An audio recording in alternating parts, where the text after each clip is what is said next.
Okay, so we have to start with probably the biggest trending topic till this moment right now. The US women's national team eliminated from this Women's World Cup. This is their worst finish ever in World Cup history. Hmm. And I was waiting for this game against Sweden, and we both had Sweden winning, which we were Hmm. right. But it's odd because this was, I would say, in my opinion, the best game the US women's national team had played at this particular Women's World Cup. And you could say if it was any other goalkeeper in net for Sweden, aside from Musovic, the US maybe probably would have got a couple goals Hmm. in the back of the net, but they Hmm. weren't able to because Musovic played the game of her life. She was absolutely incredible, an absolute brick wall, and sends the US to penalties, to extra time, to penalties. And then we witnessed probably one of the most intense, crazy Hmm. penalty shootouts that I've seen in women's football.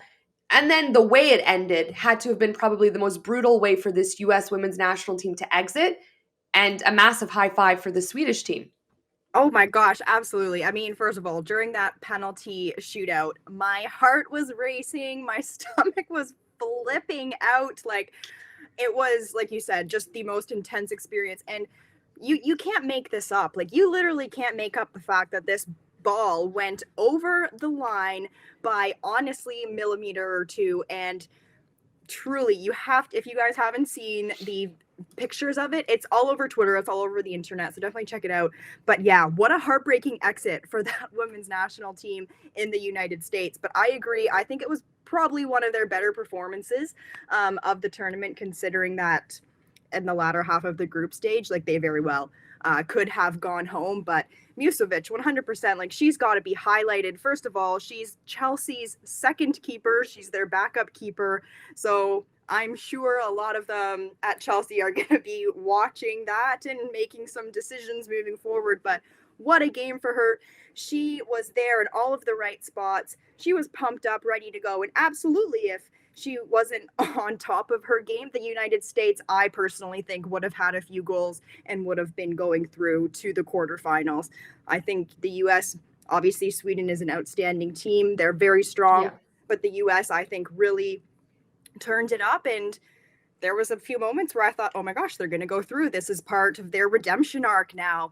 They're coming on. And credit to Sweden for holding on and pushing them Yep. all the way to penalties. But I know it's part of the game. There has to be a winner and a loser at this point.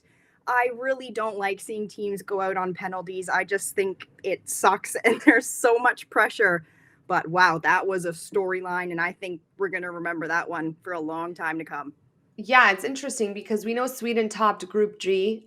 We were talking about on a former episode that this is a team that probably wants to go on and win the World Cup just like every other team, but also a team that won silver at the last Olympic Games. So they're Hmm. hungry to kind of get that top spot. But in my opinion, this might have been one of Sweden's worst performances. I thought that they were so slow, so sloppy. The quality really lacked, in my opinion. And I'm not taking anything away from this team because I do think to kind of pull out a win and force this Hmm. US women's national team to extra time and to penalties, you have to give them credit. But again, the most credit I would give on that team is to the goalkeeper, to Yeah. Musovic, because she was absolutely incredible between both posts. But with that being said, now my question is, considering this whole entire US women's national team performance from the group stage into this round of 16, do you think they deserve to go home, or do you think Mm. that they deserve to still be at this World Cup? Oh gosh, that is such a tough question because you can, I think, honestly answer it from a variety of perspectives. I I have this gut feeling almost that maybe I don't want to say deserve to go home because that sounds like, to me, like a little bit maybe harsh, but at the same time, I think we're also seeing the quality from so many other teams in this tournament rise to the occasion. We're seeing nations who weren't typically as good come and beat teams like the United States and Germany. So I just think the level of this tournament has grown and improved at unprecedented speeds. But considering, I think, some of their group stage performances, yeah, maybe, perhaps. I don't know. I don't know. I don't know if that's a hot take though. But they No, had no. a great game against Sweden, so it's tough. I have said on this podcast before, I'm a big fan of the US women's national team. I like their program. Even though I'm Canadian, I lived in the US, I played in the US. So this was a Mm-hmm. team that I've always watched and I've always supported. And I went into this tournament thinking that they would win it all. And I was honestly hoping that they would win it all. I'm like, let's do a three-peat. I want to see this Netflix documentary. I'm a big fan of Alex Morgan and Sophia Smith and, a bunch of other women on this team. Rose Lavelle is one of my favorite players in this entire world. So it would have been so cool to see them do that.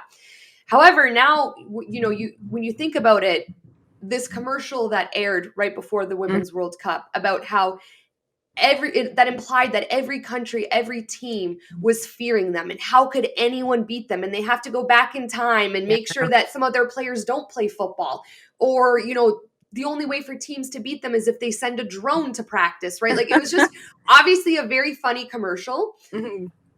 But in my opinion, if you have something like that come out, you better play every single game like it's your last. Mm-hmm. And for them to come again onto the pitch in their like really, really cool outfits and take these pictures and have these poses right before a game and, celebrate a draw against Portugal that maybe they shouldn't have won. All of this now adds up to the storyline that they have been eliminated. And it is unfortunate because I do think that they had their best game against Sweden. And on any other night, any other goalie, maybe they would have gone through. But when you look at it full picture, this U.S. women's national team, in my opinion, doesn't deserve to be there. I think that there are better teams. I think that there are teams that are probably more mentally focused. And that's tough for me to say because I'm a big, big fan of them. But realistically, when I'm looking at the big picture, when you're that good, when you are two-time reigning World Cup champions, you have so much pressure. Your performance has to be 100 times better than everybody else's and what you did at the previous World Cup. And if you're not ready to do that, scratch the Netflix documentary, scratch these commercials, let your playing on the pitch speak for you, and have all of that stuff come afterwards.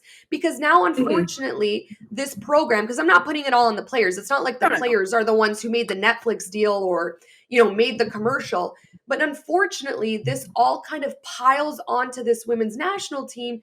You wonder if they faced an immense amount of pressure, but also you wonder where their focus was. Because personally, if I have cameras on me all the time, my mind might be more focused on what did I say? Did I say the right thing? Is that going to be perceived correctly? Just all of this stuff instead of winning their games at the World Cup, instead of getting the job done. And it was heartbreaking to see them exit the way they did. Again, I thought it was a brutal exit. Yeah. But I mean, maybe a very big lesson for this women's national team. And I hate to use this word, but maybe slightly humbling that the rest of the world is catching up and they can't get by on their previous World Cup records alone. They really, really have to step up. Yeah, it's almost like they're taking their past experience at the World Cup, as verbatim this time around. And 4 years on, the world has changed. We've witnessed that very point blank this time around. But I think it's also very interesting what you're mentioning about the whole World Cup run as a whole rather than focusing on just this Sweden game. I saw a video earlier today and I should have saved it, but I'm sure it's online somewhere. But it was basically this woman was explaining her opinion and she was like, a lot of people were thrilled that, this U.S. women's national team got second in the group. They barely scraped by. Like, that was an accomplishment for them to get through, considering the fact that it looked like they might have been going home. But she's like, no, like, we should have topped the group. The U.S. should have topped the group, which then would have made them not play Sweden, potentially had a little bit of a different matchup, a different game. And if they played like they played against Sweden, perhaps they would have got through to the quarterfinal. So she's like, no, every single moment of this World Cup campaign, even before the World Cup, the preparation, the media, everything has led to this moment of their elimination. And I thought that was really interesting and a really interesting perspective. But your point about the media, oh my gosh, imagine this, guys. You're just hanging out, doing your thing, preparing, training, and somebody's watching you at all times. And in the back of your head this is happening. That's got to play a role. Like, you can't tell me it doesn't. Which makes me wonder, whoever organized that decision probably assumed that the U.S. were going to go on and win for the third time. And that's a very big assumption to make. And again, the players that they have, they should have topped the group. And I've said throughout this whole Women's World Cup, sometimes the group stage doesn't go the way you want it to. And you don't have to have the best group stage performance and you can go on and win the whole thing. But it's just now, unfortunately, with what happened and this being their worst ever finish, when you look at the complete picture with all the storylines, it's very hard to kind of assume that the US women's national team were mentally prepared or mentally determined enough to go on and win this entire thing.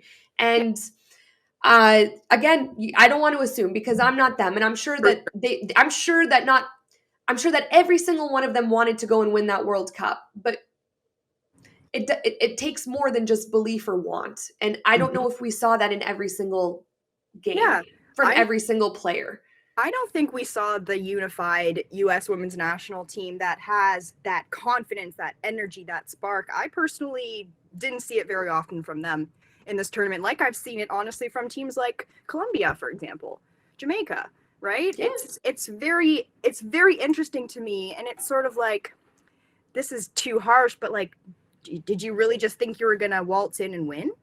I don't know. It's now just, the afterthoughts and the after effects are now just starting to come in, and you kind of think about it and you're like, hold on a second, something actually just doesn't feel right about this whole US situation. I don't know. Well, now I'm hoping they have the biggest revenge tour, and maybe we can see, what happens from this moment on, because again, they're a very strong program, very young, talented players. Trinity Rodman, in my opinion, in that first half was extremely dangerous. That's the most dangerous we've seen her all tournament. Sophia Smith, after that first game against Vietnam, she's been kind of quiet where she scored those 2 goals, but you can't deny that she's an immense talent.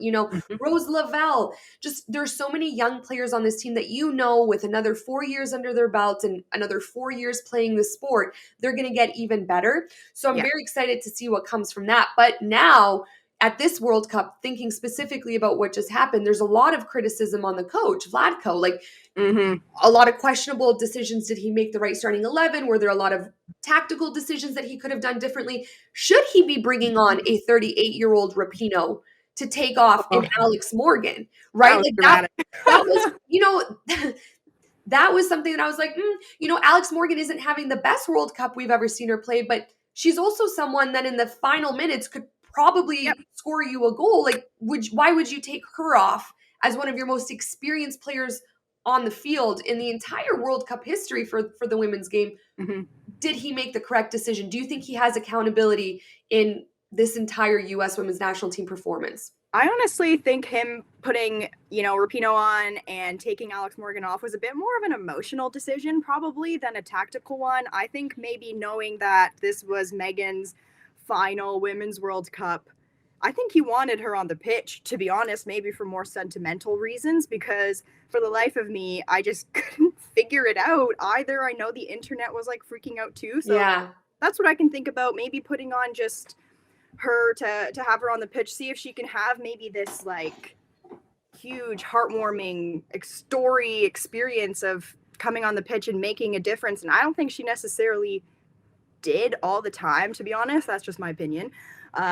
Of course, but I don't know, or maybe thought she's older, she has experience. I'm not sure, just trying to figure that out. But I wouldn't have taken off Alex Morgan, especially knowing I was probably going to go to penalties too. Well, I was like, I don't know, I think I would want her to take a shot, but I know. Well, you have to remember also she missed that penalty. True. Right? So I don't know if that plays into kind of what Vlatko was thinking about, but I'm trying to also understand what his rationale was. If it was an emotional decision for him, like, unfortunately, there are no feelings in business. You need to put the players on the field that are going to get the job done. And if Rapinoe, which I agree with you, hasn't had the best tournament when you kind of compare to what she did at the last World Cup, if she's not going to get the job done, I'm sorry if that might be her last opportunity to play, but you got to keep Alex Morgan on the field or other players who can get the job done on the field. So I don't know. And another thing is, this was the first game where we saw Sonnet start, and that was kind of in replace for Rose Lavelle because she couldn't play in this game. And I thought Sonnet was a game changer for the U.S. women's Mm-hmm. national team. Just her work ethic and her physicality and her aggression and how fierce she was. That's a contagious type of energy. And I just wonder, like, where was this before in the tournament, yeah. you know? So Vlatko has responsibility and has accountability with this team, because as much as it is the starting 11 on the pitch and the players coming on, it's his job to bring the best out of every single player and put players in the right position to get the win, to get the result, whatever it needed to be. So yeah, it's tough. I'm very curious to see where the U.S. women's national team is going to go from here. But I would question bringing Rapinoe on, taking Alex off. I would question why we haven't seen a player like Sonnet on the field way more often with the positions that they were in, which allowed, Haran to kind of go a little bit more forward, where she was unlucky. I believe she hit a crossbar. She had that unbelievable shot that Musovic saved that I was like, this is out of this world. Oh, crazy. It allowed the U.S. to have a little bit more momentum kind of in that attacking third, and players to have that opportunity to attack, that I was like, where was this a little earlier? And that could have possibly put the U.S. at the top of the group instead of in second place, I was going to say, it could have totally been a game changer for the entire tournament. And I think the success of a team obviously has to do with, the players on the pitch, but the manager and everybody plays a role when it comes to this level. So, of course, there's responsibility, on the players and the managers as well. I personally have this feeling that the United States, like you said, is just going to go into a rebuild phase. I think, Vlatko's going to go. I think that's a possibility. We all know that's what happens in sports and soccer and football. It's ruthless. We saw that in the Premier League this past season. The amount of changes in management was unprecedented. And I just think, there's a lot of young players on this team. Maybe it's time to bring in a new manager, new training plan, rebuild, and get ready for the Paris Olympics, and just fresh blood. Yeah, fresh moment. Let's get something new in there and see what happens.